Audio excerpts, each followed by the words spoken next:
Here's day 4 and 5 of my Cabo senior trip.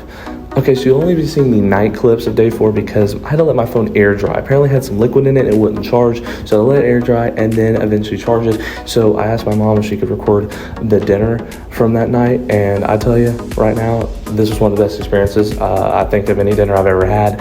There was like some fashion show. I think there was the food was really good. Like everything was good there. You can see the women were like doing these like light fire tricks and all that fire show.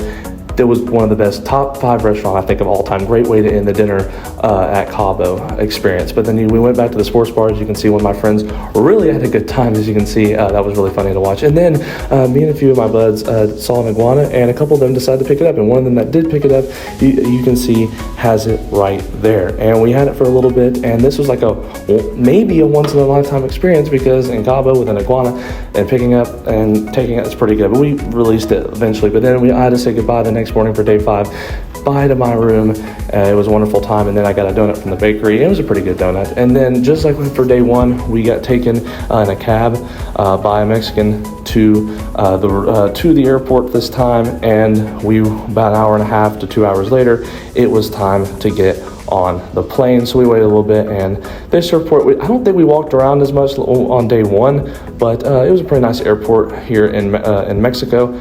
But then we eventually got on the plane and we took off to Houston. And I just chilled on the airplane, listened to music, and then eventually we landed about, I think, 3 hours later. And then this one was like 30 minutes waiting in line to finally get like security check and all that. And like eventually I think we had to pick back up our bags. And then, we had to, I got some Chick-fil-A before we got on the plane in Houston back to Arkansas, and that was basically my dinner because it lasted almost the whole day. And then it was time to get on the plane back to Arkansas.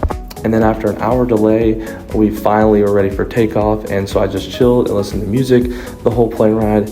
And then we got back to the Arkansas airport, and then eventually made my way home. Gracias, Cabo.